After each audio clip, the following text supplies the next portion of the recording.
혐오 비즈니스라는 말을 들어보신 적이 있으신지요? 저도 최근에 이 이야기를 듣게 됐습니다. 혐오 비즈니스. 그러니까 쉽게 말해서 혐오가 돈이 되는 시대라는 거예요.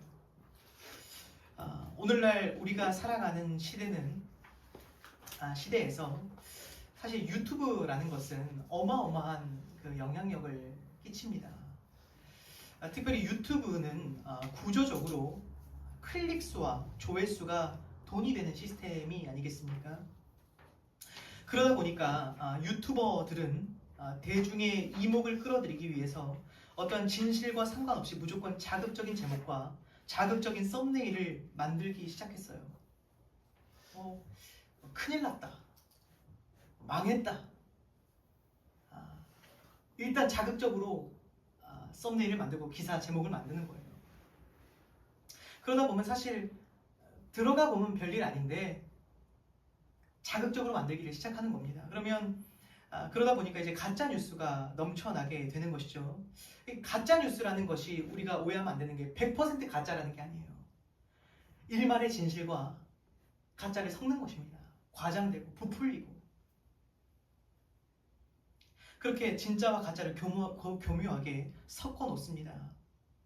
그렇게 해서 유튜버들이 사용하는 소재들은 어떤 창의적이거나 어떤 건설적인 컨텐츠 소재가 아니라 그들이 주로 사용하는 소재가 뭐냐?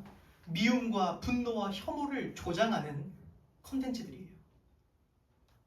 왜냐하면 돈 벌려고 하는 사람들은 이걸 기가 막히게 알거든요. 이게 해보니까 알겠는 거예요. 뭐가 가장 이 죄인된 인간에게 뭐가 가장 그 죄성을 가진 인간이 가장 좋아하는 것이 뭔가, 인간 안에서 가장 발화하는 것이 뭔가를 연구해보면 뭐가 제일 조회수가 많이 나오냐? 미움과 분노와 혐오라는 거예요. 그걸 안 거예요, 이 사람들이. 돈 버는 사람들이 이거 궁리하는 사람들 아니겠습니까? 그래서 최근에 미국에서 조사를 해보니까 그렇다고 합니다. 오늘날 정치도 내가 지지하는 정당이 옳아서 혹은 좋아서 지지하기보다는 보통 반대 정당이 너무 싫어서, 반대 후보자가 너무 미워서 이 당을 지지한대요. 무슨 말이냐? 그만큼 서로가 지금 미움을 조장해야 이긴다는 사실을 안다는 거예요, 지금. 그래서 그것을 공략하는 것입니다. 서로가 서로의 가짜 뉴스를 퍼뜨려서 미움 사게 만들고 분노하게 만들고, 그걸 해야 이긴다는 걸 누구보다 이 사람들이 잘 알아요. 상대방을 까내리고 미워하게 함으로써 내 확실한 지지층을 쌓는 거예요. 나를 좋아서 나를 지지하는 게 아니에요. 상대방을 미워하게 함으로써 내 확실한 지지층을 만드는 거예요. 그럼 그것을 이용해서 그 중간에서 이 유튜버 콘텐츠 배포하는 사람들은요, 이거 돈 벌어야 되거든요. 그럼 이거를 막 퍼뜨리는 거예요. 팩트와 상관없이 어떠한 정치인을, 어떠한 연예인을 미워하게 만들고 남자와 여자의 성 갈등을 조장하며 정치적 진보와 보수를 서로 혐오하게 만들고 끊임없는 양극화와 분열과 갈등, 이것이 세상이 사용하는 마케팅, 즉 혐오 비즈니스래요. 혐오로 만드는 비즈니스예요. 거기 돈 버는 거예요. 근데 여기서 더 큰 문제는 무엇이냐면, 이제 사람들은 나중에는요, 진실이 무엇인지 알기 위해서 정보를 습득하는 것이 아니라 내가 옳다고 믿는 것과 일치하는 정보만을 습득해요.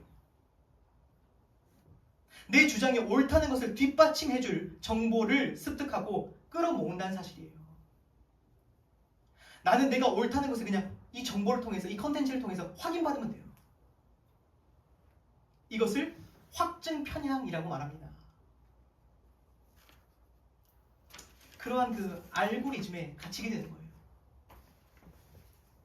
가만히 보면 사람들이 얘기하는 걸 들어보잖아요. 같은 나라에 사는 게 맞나 싶어요. 같은 나라에 살면서 서로 다른 세계를 살아가고 있어요. 자신이 보는 관점, 자신이 보는 세계관, 이 밖에서는 생각을 못하는 거예요. 전혀 내가 보는 시각과 다른 시각이 있다는 사실을 받아들이지도 않고 인지하지도 못합니다. 나의 의견만 옳고 나와 반대의 의견은 전혀 들어주지 않고, 그러다 보면 점점 더 갈등과 분열과 미움과 분노가 커져가는 것입니다. 그래서 이제 보면 어떤 문제가 생기면 이렇잖아요. 보통 어떤 사회 문제가 생겼다 그러면 내 의견은 이래, 너의 의견은 어때? 하면서 이게 건전한 토론이 이루어지고 어떤 더 건설적인 방향으로 나아가는 어떤 이제 회의는 불가능해요. 왜죠? 지금 사회 분위기가 가장 많이 들리는 말이 뭔 줄 아십니까? 요즘 어디 가서 그런 말 하면 큰일 나. 왜요? 그 말을 할 수 있는 분위기를 안 만들어주거든요.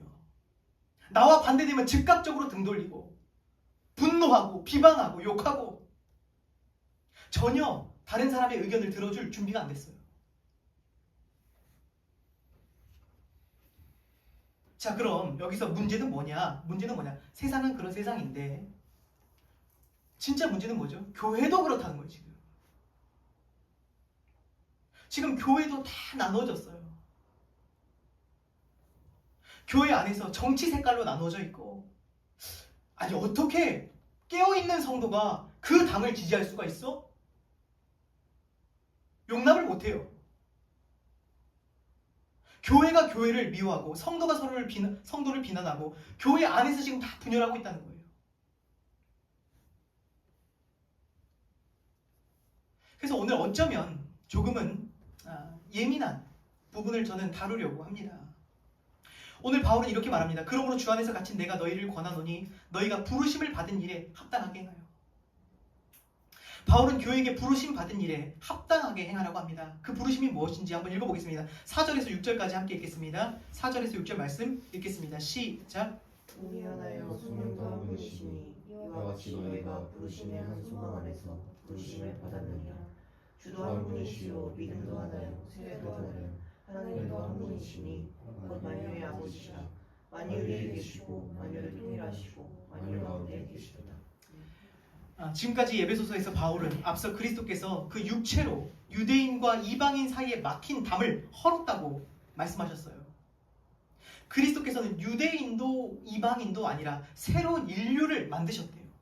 종교인도 비종교인도 아니라 그리스도인이라는 새로운 피조물을 만드셨어요. 여기로 모으신 거예요. 서로 다른 사람들이 오직 머리 대신 예수 그리스도라는 모퉁이 돌을 중심으로 그분을 공통 분모 삼아서 좀 다 다르지만 한 가지 공통 분모가 있어요. 예수 그리스도. 이 모퉁이 돌. 이것을 모퉁이 돌 삼아서 세워진 것이 뭐래요? 교회래요. 주님의 몸된 교회를 그렇게 세우신 거예요. 그래서 말합니다. 몸이 하나요 성령도 한 분이시니 이와 같이 너희가 부르심의 한 소망 안에서 부르심을 받았느니라. 한 소망으로 부르심을 받았대요. 누구죠? 예수 그리스도예요. 교회는 어떤 물질에 혹은 어떠한 사람에도 소망을 두지 않습니다. 정치와 과학과 교육이 필요하다는 것을 인정은 하지만 거기에 소망을 두진 않아요. 거기에 생명 걸진 않아요. 교회의 소망은 하나입니다. 성도가 어느 분야에 종사하든 소망은 하나예요. 뭐죠? 예수 그리스도예요.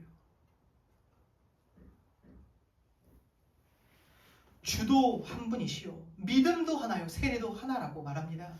하나님도 한 분이시니 곧 만유의 아버지시라. 만유를 통일하시고 만유 가운데 계시도다. 이해되십니까? 교회는 한 아버지를 둔 형제래요. 국가도 인종도 모든 장벽도 허물고 그리스도 안에서 우리를 한 가족 되게 하셨다는 것입니다. 뭐 낭만적인 얘기하는 게 아닙니다. 이게 우리가 믿는 교리예요. 진리입니다. 그거는 이상이고 낭만이고 아니에요. 실제로 우리를 한 아버지 아래서 가족 만드신 거예요. 우리가 그래서 부르지 않습니까? 형제님, 자매님.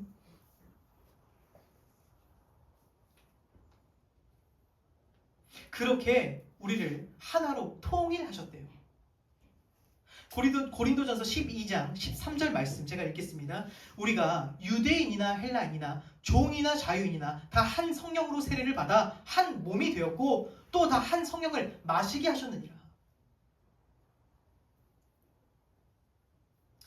여기서 한 가지 오해를 제거하겠습니다. 우리가 생각하는 통일성은 이런 것 같아요. 마치 우리가 생각하는 통일은 뭐냐? 남자들이 식당에 가서 야 통일해 통일. 돈가스 5개요.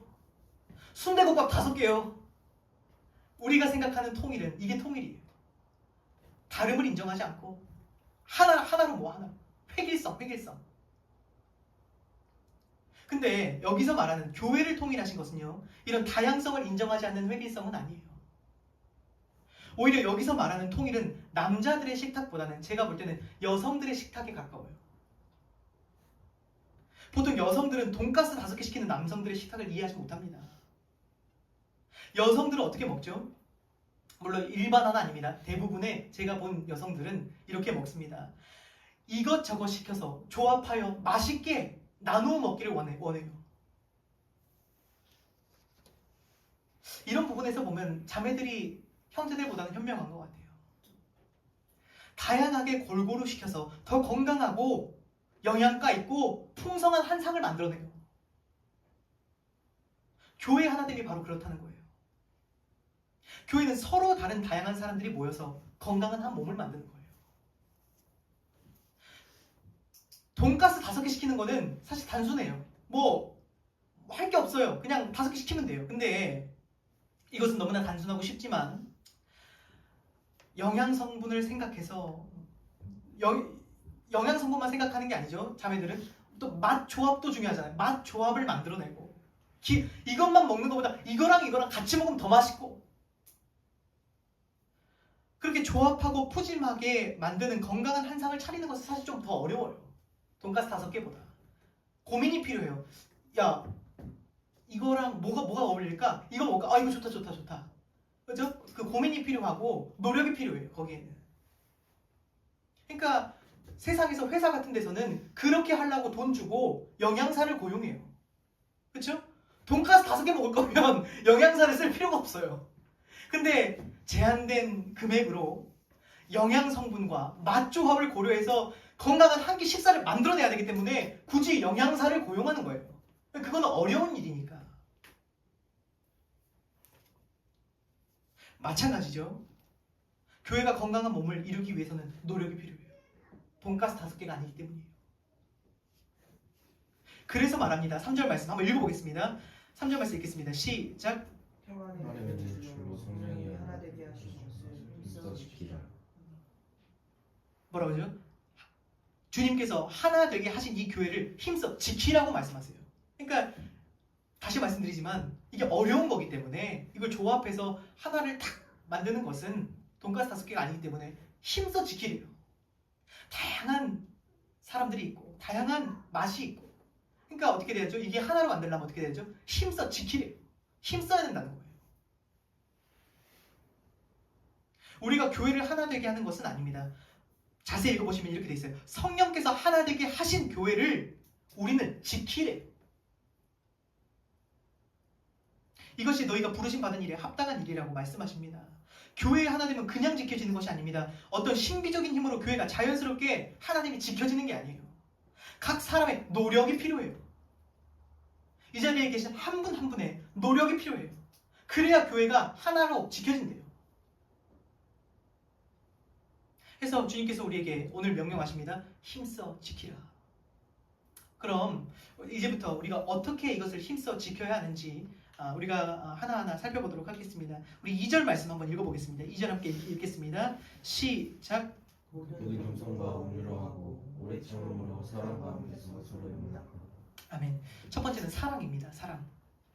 교회가 힘써 지키는 첫 번째 방법, 사랑이에요. 오늘날에는 교회가 하나 되라고 하면 가장 먼저 생각하는 것이 이런 것 같아요. 그냥 아이스 브레이킹하고 같이 수련회하고 같이 무슨 동아리 만들어서 취미생활하고 레크레이션을 하면 하나가 된 줄 알아요. 그러나 바울은 그와 같이 어떠한 구조와 제도를 말하지 않고 먼저 우리 내면을 얘기하고 있어요. 우리가 하나 되려면 어떻게 해야 되죠? 구조적으로 아무리 하나 만들어봐야 내면이 변화되지 않으면 우리는 하나 될 수가 없는 거예요. 그래서 가장 먼저 무엇을 말하죠? 모든 겸손이에요. 모든 겸손. 여기서 겸손은 마음을 낮춘다는 뜻입니다. 다른 사람의 진가를 인정해 주는 것을 말해요. 겸손, 다른 사람의 진가를 인정해 주는 거. 앞서 이 세상은 어떻다고 했죠? 나와 다른 사람, 나와 다른 견해를 결코 이해해주지 않아요. 더 건강한 방향을 향해 나아가기 위해서 대화하는 것이 아니라 나의 진가와 나의 옳음을 증명하기 위하여서 싸웁니다. 그러나 세상과 구별된 교회, 거룩한 성도는 어떻게 하라고요? 겸손으로 자신을 낮추래요. 나만 옳다고 주장하지 말고 나의 진가를 알아달라고 주장하지 말고 다른 사람의 진가를 인정해 주라는 거예요. 이것이 세상과 구별된 거룩한 성도의 모습이 아니겠습니까? 저는 어떤 유튜브 같은 데서 댓글에 저는 이런 걸 본 적이 없어요. 어떤 논쟁이 일어납니다. 잘못됐습니다. 반박하는데 거기에 그 밑에 댓글을 보면서 생각해보니까 그렇네요. 그런 시야도 있네요. 제가 그건 못 봤습니다. 감사합니다. 그럽니까? 끝도 없는 공방이 이루어져요. 내가 옳다. 그러나 거룩한 교회는 어떻게 하라고요? 상대방의 진가를 인정해줘요. 귀하다, 귀하다. 더 나아가서 온유하라라고 말합니다. 이것은 원어로는 친절하고 온순한 것을 의미합니다. 이것은 하나님 앞에서건 사람 앞에서건 자신의 권리를 주장하는 성향이 없는 것을 말한대요. 자신의 권리를 주장하지 않는 것. 자신을 주장하지 않는다는 뜻입니다. 어떤 분들은 온유라고 하면 이런 그림을 그려요. 온유라고 하면 어떤 그림 그려지십니까? 그냥 약한 모습, 약한 모습. 나약한 모습.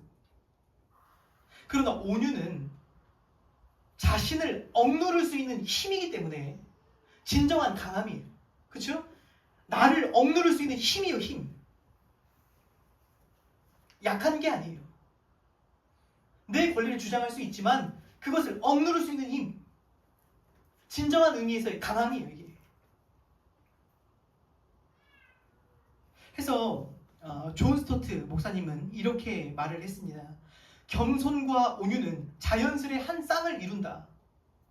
겸손한 사람이 자신의 개인적인 장점을 하찮게 여기듯이 온유한 사람은 자신의 개인적인 권리들을 하찮게 생각하기 때문이다.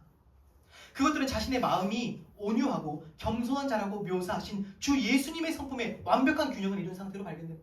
예수님 뭐라고 말씀하셨죠? 나는 온유하고 겸손하니. 예수님 자신은 그렇게 설명하셨어요.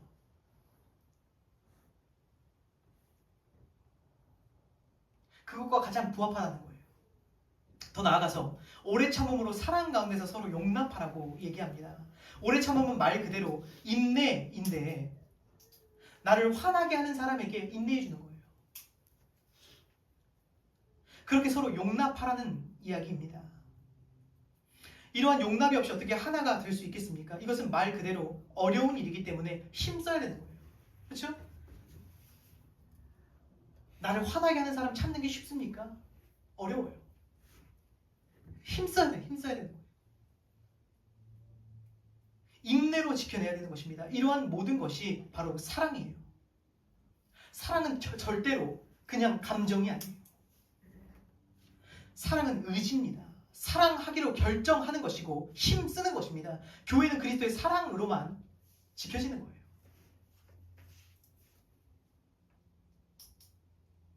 자, 여기까지 사랑에 대해서 살펴봤습니다. 두 번째는 진리입니다. 교회를 지켜내는 것, 하나됨을 지켜내는 것, 첫 번째 뭐였죠? 사랑이에요. 두 번째는 뭐라고요? 진리입니다. 공동체를 하나 되게 힘써 지키는 두 번째 방법은 진리예요. 7절 말씀 읽겠습니다. 시작. 우리 각 사람에게 그리스도의 선물의 분량대로 은혜를 주셨습니다. 예수님께서는 오늘 말씀에 의하면 예수님께서는 승천하시면서 각 사람들에게 은사를 나눠주셨대요. 근데 그 은사는 사람마다 분량도 다르고 그 모양도 다 달라요. 해서 11절에 보면 그가 어떤 사람은 사도로, 어떤 사람은 선지자로, 어떤 사람은 복음 전자로, 어떤 사람은 목사와 교사로 삼으셨으니 라고 말합니다. 11절에 등장하는 사도, 선지자, 복음 전도자, 목사, 교사의 공통점이 무엇입니까? 뭐죠? 공통점이 뭐죠? 가르침이에요, 가르침. 이 사람들은 다 가르치는 사람들이에요. 오늘날에 사실상 사도와 선지자는 없다고 봐야 됩니다. 그렇죠? 사도와 선지자는 오늘날에는 이제 없다고 봐야 돼요. 하지만 여전히 복음 전도자나 목사는 존재합니다. 그리고 이들의 역할은 분명해요. 가르치는 역할이에요. 가르치는 역할. 우리 말로는 목사와 교사라고 되어 있는데 따로따로 되어 있는 것 같죠? 이렇게 들으니까 목사와 교사.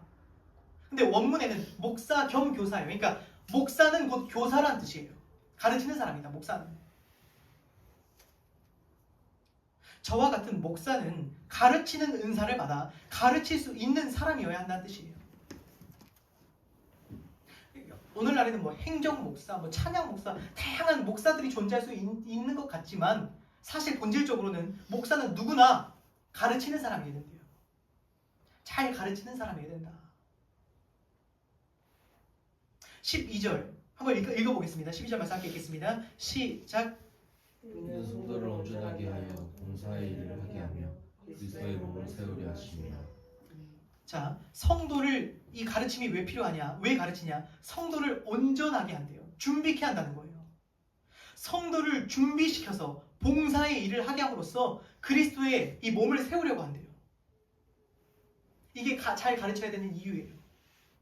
성도로 하여금 잘 준비시켜서 섬기게 하려고, 봉사하게 하려고. 자, 이쯤에서 디모데후서 3장 16절, 17절 말씀, 우리가 잘 아는 말씀입니다. 한번 다 함께 읽어보겠습니다. PPT로 제가 띄워드렸는데 한번 읽어보겠습니다. 시작. 모든 성경은 하나님의 감동으로 된 것으로 교훈과 책망과 바르게 함과 의로 교육하기에 유익하니 이는 하나님의 사람으로 온전하게 하며 모든 선한 일을 행할 능력을 갖추게 함이라. 아멘. 느껴지십니까? 지금 오늘 그 교회 안에 가르침을 가르치라고 세운 사람들의 유익과 오늘 이 성경의 유익이 거의 동일해요. 그렇죠? 사람을 온전하게 해서 선한 일, 봉사하는 일을 하게 하려는 거예요. 목적이 똑같아요. 무슨 뜻이죠? 목사가 가르쳐야 하는 것은 다름 아닌 성경이라는 것을 알 수 있어요. 그렇죠? 목사와 성경의 유익이 똑같아요. 그러면 무슨 뜻이냐? 목사가 가르쳐야 되는데 뭘 가르쳐야 되냐? 성경을 가르쳐야 된다는 거예요. 그냥 말씀 한 구절 띄워놓고 자기 하고 싶은 말을 하라고 목사가 세워진 게 아니에요. 죄 이야기, 십자가 이야기, 예수님 이야기는 한마디도 안 하고 그냥 말씀 한 구절 띄워놓고 자기 하고 싶은 말 하라고 목사가 세운 게 아니라는 거예요. 목사는 반드시 뭘 해야 된다고요? 성경을 가르쳐야 된대요. 만약에 성경과 무관한 이야기를 이 자리에서 제가 한두 시간 떠든다면 그것은 무슨 권위로 한두 시간을 떠들겠습니까? 무슨 말이냐? 목사는 결국 하나님의 말씀을 가르칠 때 성경을 말하는 만큼의 권위를 가질 뿐이에요. 그게 아니라면 목사는 아무런 권위도 없는 거예요.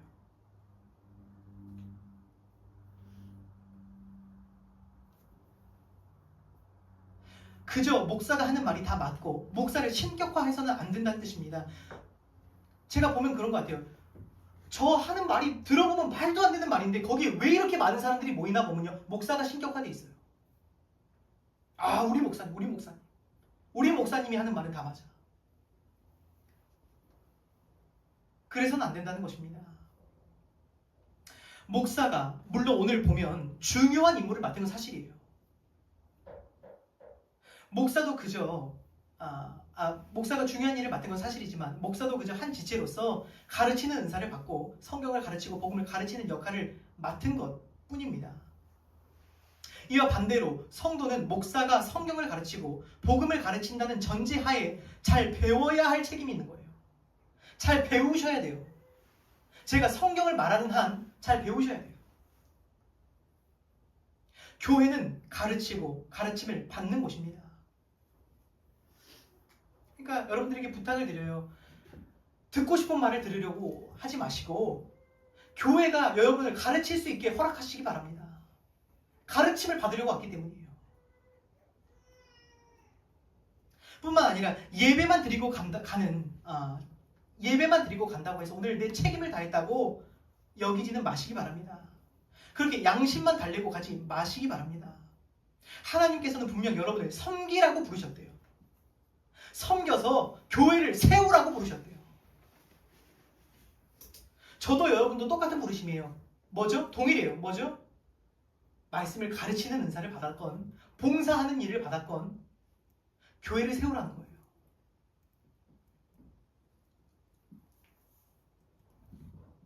자, 그런데 여기서 유의해야 할 것이 있습니다. 그렇다고 해서 다짜고짜 뜨거운 열정으로 사역만 하라고 하는 것도 아닙니다. 순서가 분명하죠. 오늘 보면 먼저는 어떻게 하라고 합니까? 가르침을 받아서 가르침을 기반으로 잘 준비가 되어서 그 다음에 봉사의 일과 사역과 섬김을 감당하래요. 먼저는 뭐죠? 가르침을 받으래요. 이 순서가 뒤바뀌어도 부작용이 일어나요. 왜냐하면 많은 경우 그렇잖아요. 가르침이 세워지기도 전에 사역으로 붙잡아 놓고, 근데 거기는 심각한 부작용이 따른다는 것입니다. 그런 경우 여러분 보셨을 거예요. 보기에는 굉장히 열정적이고 열심히 하는 것 같은데 왠지 모르게 눈살이 찌푸러지고 뭔가 뭐라고 말하긴 어려운데 이상하고, 몸이 저 사람을 통해서 열심히 하는데 자꾸 세워지는 것이 아니라 분열하고 망가지고. 뭐가 잘못됐죠? 순서가 잘못된 거예요. 올바른 가르침 위에 세워지지 않고 열정이 앞선 겁니다. 그래서 오늘 성경이 말합니다. 우리가 서로 다 다르지만, 은사도 다르고 은사를 받은 분량도 다르지만 그럼에도 반드시 먼저 하나가 되어야 할 것이 있습니다. 이렇게 말해요. 한번 읽어보겠습니다. 절수를 안 잡아요. 잠시만요. 4장 13절 말씀 우리 함께 읽겠습니다. 4장 13절 말씀 읽겠습니다. 시작. 우리가 다 하나님의 아들을 믿는 것과 아는 일에 하나가 되어 온전한 사람을 이루어 그리스도의 정성한 분량이 충만한 데까지 이르리니. 아멘. 자, 뭐에 하나 되려고 합니까? 우리가 다 하나님의 아들을 믿는 것과 아는 일이 하나가 되래요. 예수 그리스도를 아는 것과 믿는 것으로 하나 되래요. 이게 우리를 하나로 믿는 유일한 기초석이에요. 자, 지금부터는 제가 참 많이 고민하고 참 예민한 주제라 참 말하기가 조심스러워서 말한 적이 없어요. 근데 말씀을 드리고 싶습니다. 오늘 이 말씀이 나왔기 때문이에요. 이 본문 말씀이 말하고 있기 때문에 제가 한번 이야기를 해보려고 합니다. 서로 다른 사람이 예수 그리스도라는 공통 분모로 지금 교회로 하나가 됐어요. 근데 왜 우리가 다시 정치로 나누어져야 되죠? 교회 안에는 진보를 지지할 수도 있고 보수를 지지할 수도 있는 것 아닙니까? 왜 다 돈가스 5개 시키듯이 같은 정당을 지지해야만 하는 것입니까? 왜 그것으로 우리가 하나 되려고 하냐는 거예요. 그것으로 하나 되게 부른 게 아닌데, 유대인이나 이방이나 남자나 여자나 종이나 자유인이나 머리 대신 예수 그리스도로 하나 된 것이 교회래요. 그 육체로 막힌 담을 헐으셨는데 왜 다시 그 담을 쌓냐는 거예요. 왜 그리스도의 죽으심을 헛되이 하냐는 거예요. 교회는 분명히 말합니다. 예수 그리스도를 믿는 것과 아는 것으로만 하나 됩니다. 저는 궁금해요. 왜 교회가 모여서 예수님 이야기는 하나도 안 하는지.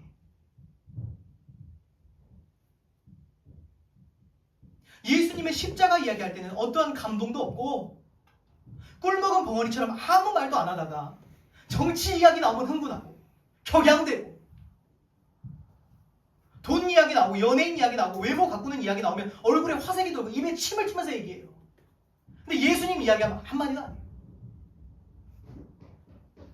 왜 그렇습니까? 왜 그렇습니까 도대체?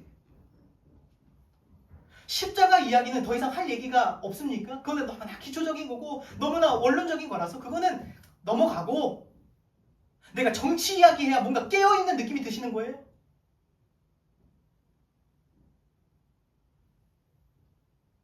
우리의 공통 부모를 다시 한번 말씀드립니다. 예수 그리스도예요. 지금 젊은 청년들부터 어른들에 이르기까지 온 교회가 갈기갈기 찢어져 있습니다. 분열되어 있어요. 그리스도의 몸이 나뉘어져 있어요. 근데 더 안타까운 것은 뭔지 아십니까? 적지 않은 교회들이 이제는 선택해버리는 것 같아요. 노선을. 왜냐면 차라리 교회가 노선을 정해서 어떤 정당의 색깔을 띠잖아요. 어떻게 되죠?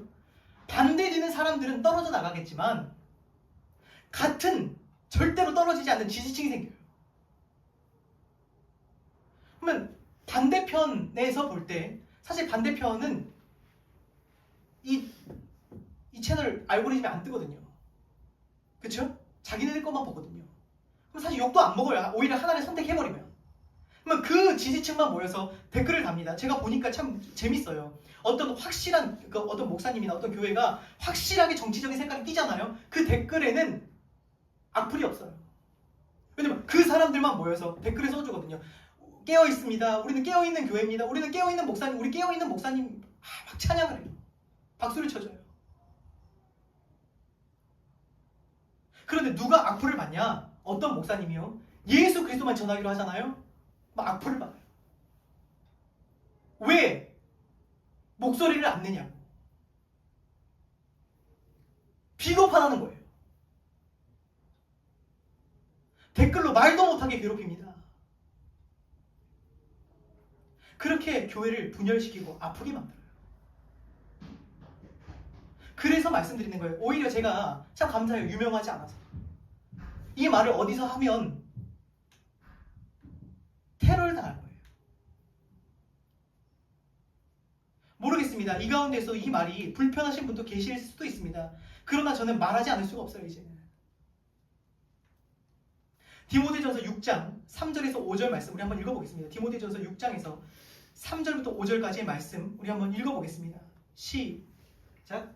누구든지 다른 교훈을 하며 바른 말 곧 우리 주 예수 그리스도의 말씀과 경건에 관한 교훈을 따르지 아니하면 그는 교만하여 아무것도 알지 못하고 변론과 언쟁을 좋아하는 자니 이로써 투기와 분쟁과 비방과 악한 생각이 나며 마음이 부패하여지고 진리를 잃어버려 경건을 이익의 방도로 생각하는 자들의 다툼이 일어나느니라. 아멘. 한 가지는 분명합니다. 저도 모르겠어요. 사실 이 시대에 뭐가 진짜고 뭐가 가짜인지 모르겠습니다. 여러분 다 아신다고 생각하세요? 이건 진짜야.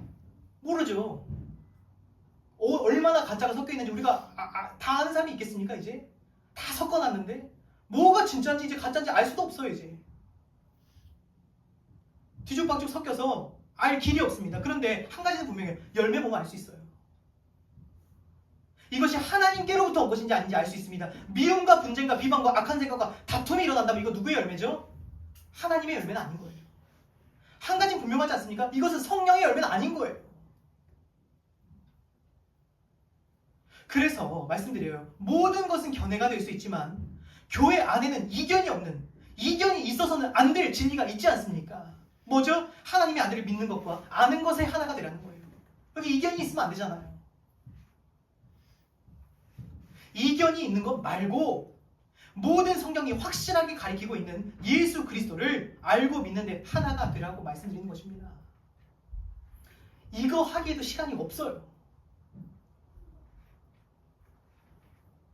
나머지 모든 부차적인 것들은요, 여기서부터 맺혀지는 열매일 뿐이에요. 근데 지금 예수 그리스도를 아는 것과 믿는 것에 지금 자기 생명 걸지 않았으니까 자꾸 다른 걸로 시비 걸고 싸우는 거예요. 다툼이 일어나는 거예요. 내가 예수 그리스도 지금 알기도 바쁘고 믿기도 바쁘면 그렇게 안 해요. 댓글 달 시간이 어디 있습니까? 악플 달 시간이 어디 있어요?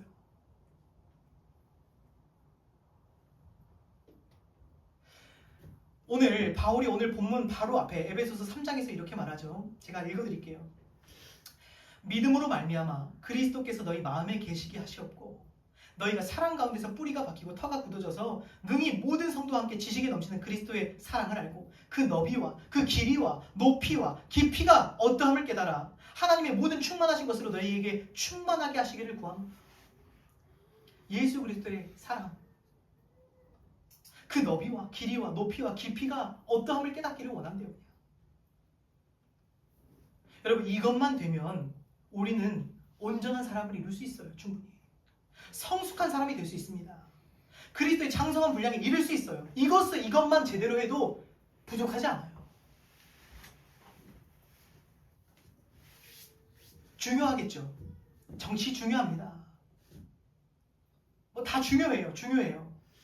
근데 오늘 이 자리에 계신 분들에게 권면해요. 나는 다 중요하지만 나는 예수 그리스도와 그가 십자가에 못 박히신 것 외에는 알지 아니하기로 작정하면 됩니다.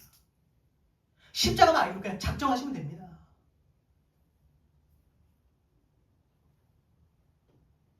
(14절) 말씀 읽겠습니다. 14절 읽겠습니다. 시작.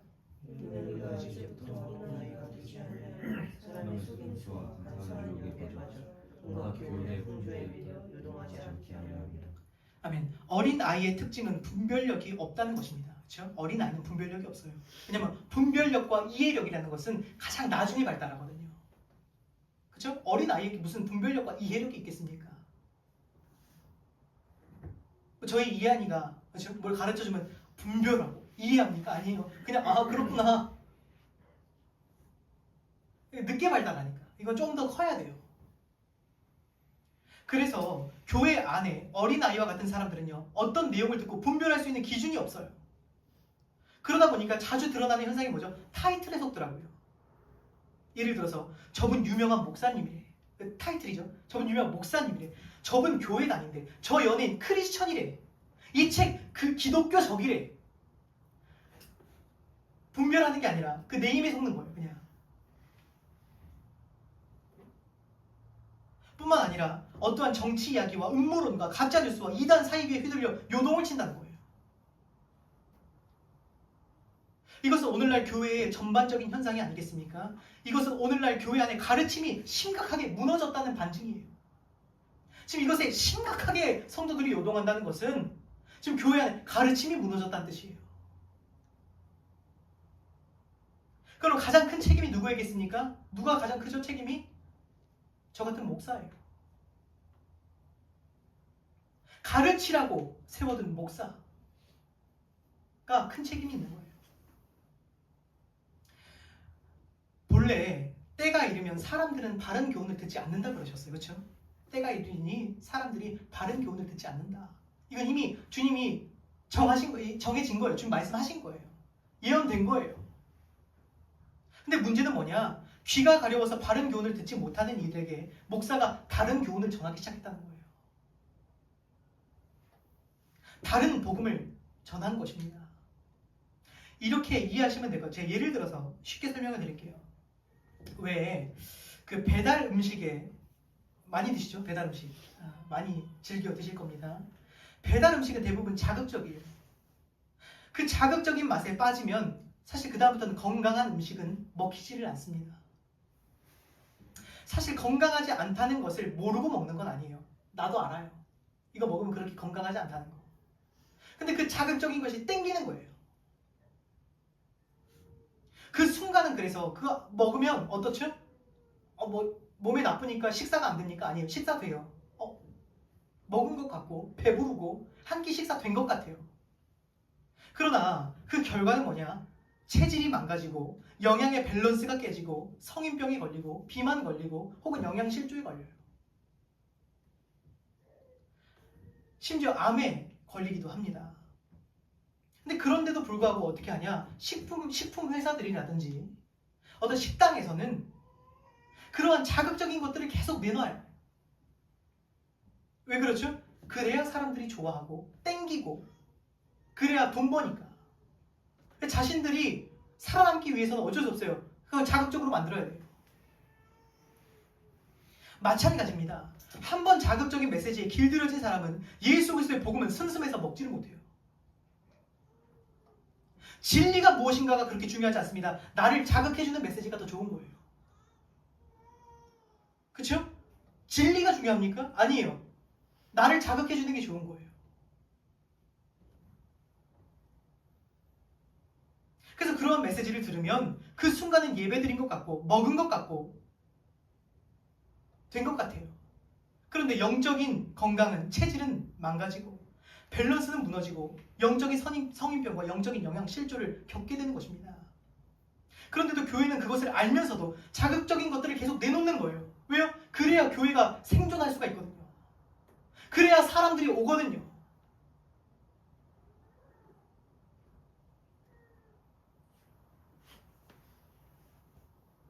그러나 이러한 시대에 목회자가 해야 할 일은 무엇이죠? 이미 이 자극적인 입맛에 길들여진, 이 도파민에 절여진 이 사람들에게 복음의 입맛 길들여주는 거예요. 그게 목회자가 해야 될 일이에요. 예수 그리스도의 복음이 가장 맛있게 느껴지고 이 복음에만 내가 반응하게 되고, 근데 이게 생각보다 저도 추구하지만 정말 어려운 건 사실인 것 같아요.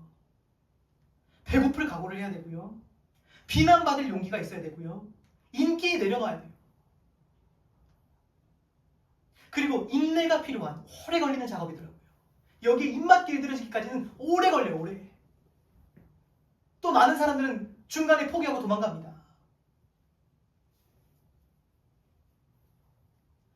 사실상 사람의 힘으로는 거의 불가능하다고 생각이 되어져요. 아니, 불가능합니다. 주님만이 하실 수 있는 것입니다. 그럼에도 불구하고 이 길만이 어린아이같이 온갖 풍조에 요동치지 않는 성숙한 교회를 세워가는 방법이에요. 여러분, 지난번에 말씀드렸다시피 아버지는 자녀가 어떻게 성장하는지 굉장히 관심이 많아요. 그렇죠? 저는 우리 아이들의 항상 걱정이에요. 제가 키가 작고 아내가 키가 작아서 안 클까봐. 이게 제 마음으로 걱정이 됩니다. 너무 안 크면 어떡하지? 왜냐면 부모는 자녀의 성장을 보기 때문이에요. 어디 키 재보자, 키 재보자. 얼마나 컸나 보자.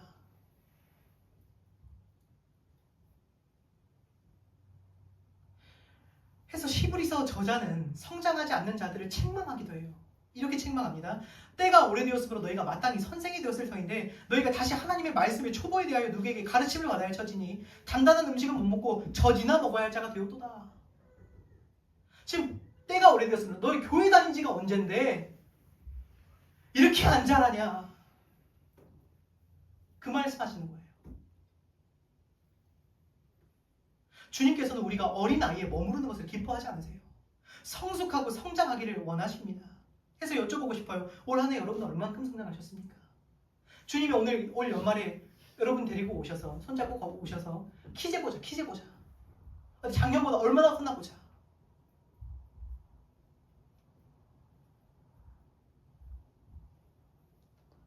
한번 스스로를 돌아보시기 바랍니다. 교회는 그리스도의 장성한 분량에 이르기까지 성장하기를 멈춰서는 안 돼요. 15절 말씀, 오직 사랑 안에서 참된 것을 발견하여 범사에 그에게까지 자랄지라. 자라래요. 그는 머리니 곧 그리스도라. 자, 거의 끝나갑니다. 오늘 말씀 좀 길어요. 거의 다 왔습니다. 이것을 세번역 성경은 이렇게 번역했습니다. 우리는 사랑으로 진리를 말하고 살면서 모든 면에서 자라나서 머리 되시는 그리스도에게까지 다다라야 합니다. 라고 말합니다. 자, 우리는 사랑과 진리를 말해야 된대요.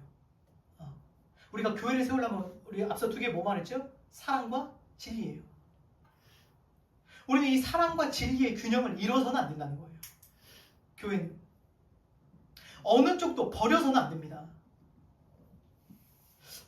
어떤 분들은 감사하게도 바른 진리를 지키고자 열심히 힘쓰시는 분들이 계십니다. 그런데 문제는 굉장히 폭력적이에요. 그 눈에 딱 그 쌍심지를 키고요. 진리를 지켜야 되기 때문에 뒤에 언제든지 싸울 준비가 돼 있는 거예요. 무기가 준비돼 있어요. 조금만 이단적인 것이 발견되면 죽여버립니다. 즉각적으로 싸울 준비가 돼 있어요. 이 사람들이. 그리고 그것을 박멸하는 것으로 자신의 옳음을 증명하고 그 희열을 느끼는 것 같아요. 그런 분들이 있어요. 나는 진리를 지켜낼 거야. 그러나 오늘 분명히 말합니다. 사랑 안에서 스스로 세웁니다. 사랑을 결코 버려서는 안 된다는 거예요. 또 반대로 어떤 분들은 반드시 사랑해야 된다는 생각 때문에 진리를 희생시키고 죄를 타협해서 괜찮아 다 괜찮아. 그럴 수도 있지. 네가 얼마나 힘들면 그랬겠니? 이런 사람들은 하나님의 영광보다 사람이 상처받는 것을 더 두려워하고 중요하게 생각합니다. 제가 언젠가 그 어떠한 예능 프로를 우연히 보면서 그런 생각을 하게 됐어요. 그 신인 감독 김연경이라는 그 배구 예능이 있었습니다. 근데 자세히 보진 못했지만 그 중에 한 장면이 제가 어렴풋이 기억이 나요. 감독 김연경 감독님이 한 선수를 나무라는 거예요. 야, 너 그렇게 하려고 왔어? 그렇게 할 거면 집에 가. 정신 똑바로 안 차릴 거면 집에 가.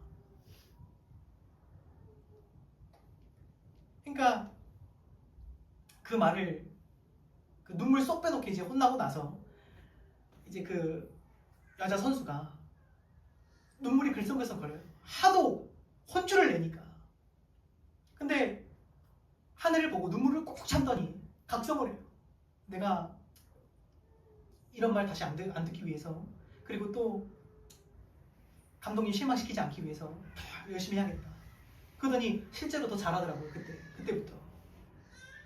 그러니까 이게 감독이 너 그럴 거면 집에 가 한다고 해서 그게 진짜 집에 가라는 뜻이 아닌 걸 아는 거예요. 그죠? 선수는 아는 거예요. 감독님 마음을 아는 거예요. 아, 정신 똑바로 차리고 열심히 하라는 거구나. 그래야 할 수 있으니까. 근데 제가 그걸 보면서 이런 생각을 했어요. 세상에서 배구를 하든 뭘 하든 그 정도는 견디는 것 같아요. 뭘 하려는 의지가 있으면. 혹독한 말을 듣고도 정신 바짝 차리고 각성해서 일을 해요. 근데 교회는 그보다 더 미성숙한 것 같아요. 더 어린아이 같아요. 정신 차리라고 조금만 경책해도 바른 가르침을 못 들어요. 바로 이렇게 반응하는 거예요. 어떻게 목사님이 나한테 이렇게 말을 할 수가 있어. 조금도 혹독한 말을 듣지를 못해요. 나 상처받았어. 유리처럼 연약해서 금방이라도 깨져버릴 것 같습니다. 그러다 보니까 교회가 상처받을까봐 무슨 말을 못하는 거예요. 전전긍긍해요. 상처받아서 떠날까봐. 가르치지를 못합니다. 그래서 우리는 균형을 갖춰야 돼요. 존 스토트가 오늘 존 스토트의 목사님의 말씀 자주 인용하게 되네요. 이렇게 말씀하셨어요. 진리는 사랑으로 부드럽게 하지 않으면 너무 굳어지고 사랑은 진리로 강하게 하지 않으면 너무 물러진대요. 이해되세요? 진리는 사랑으로 부드럽게 하지 않으면 너무 굳어지고 사랑은 진리로 강하게 하지 않으면 너무 물러진대요. 그래서 사도는 우리에게 이 둘을 결합하라고 말한다. 성령 충만한 신자들에게 이것은 어려운 일이 아니다라고 말합니다. 여러분 그렇습니다. 교회는 이처럼 사랑과 진리로 세워집니다. 균형을 잃지 않으시기를 축복합니다. 어느 쪽도 포기하지 마시기 바랍니다. 끝까지 사랑하는 일도 끝까지 진리를 지키는 것도 어느 쪽도 포기하지 말라는 거예요. 하나만 하는 건 쉬워요.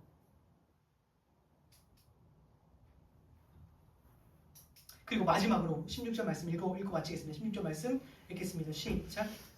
그래서 온몸이 각 마디를 통하여 도움을 받음으로 연결되고 결합되어 각 지체의 분량대로 역사하여 그 몸을 자게 하며 사랑 안에서 스스로 세우느니라. 자, 보면 16절 보면 우리는 서로를 통해서 공급받고 서로의 섬김을 통해서 자라가고 균형을 잡습니다. 이것이 뭐죠? 교회예요. 서로 아까 말했죠. 섬기라고 은사를 주셨대요. 그러면 서로를 통해서 공급받고 가르치는 은사가 또 섬기는 사람들에게 공급해주고 또 이 섬기는 사람들을 통해서 이 가르치는 자가 또 공급받고 그렇게 서로가 자라가는 거 아니겠습니까? 서로 다르기 때문에 오히려 섬겨줄 수 있는 것이고 보완해줄 수 있는 것이 아니겠습니까? 그렇게 더 건강하게 균형 잡힌 한 몸을 만들어가는 거예요. 그렇게 자라가는 것입니다. 그런데 수많은 교회가 불균형을 이루는 것 같아요. 왜냐하면 자꾸 다른 사람들을 쳐내고 용납하지 않고 또 가르침 받는 사람만 받고 섬기는 사람만 섬겨요. 그렇죠? 대부분의 모든 교회가 그렇지 않습니까? 일하는 사람만 일하고 열심히 배우는 사람만 배우고 그러면 그리스도의 몸된 교회가 점점 더 균형을 잃고 건강하지 못하게 되는 것입니다. 여러분, 저와 여러분은 몸을 세워야 할 책임이 있어요. 이건 제가 하는 게 아니에요. 제가 말씀드리는 게 아닙니다. 주님의 명령이에요. 한 몸을 힘써 지키래요. 지켜라. 그래서 오늘 마지막으로 한번 생각해 보시기 바랍니다. 이제 나는 앞으로 어떻게 가르침을 받고 자라갈 것인가? 내년에 나는 이제 앞으로 어떻게 주님의 교회를 섬길 수 있을 것인가? 어떻게 건강하게 세워갈 것인가를 한번 생각해 보시기 바랍니다. 우리가 완전한 교회는 될 수 없다 할지라도 참된 교회가 될 수 있어요. 그렇죠? 이 땅에서 교회가 완전해질 수는 없습니다. 하지만 참된 교회는 있는 거예요. 우리가 그래서 함께 그 참된 교회를 소망하고 함께 세워가기를 간절히 소망합니다. 우리 함께 찬양 드리고 기도하겠습니다.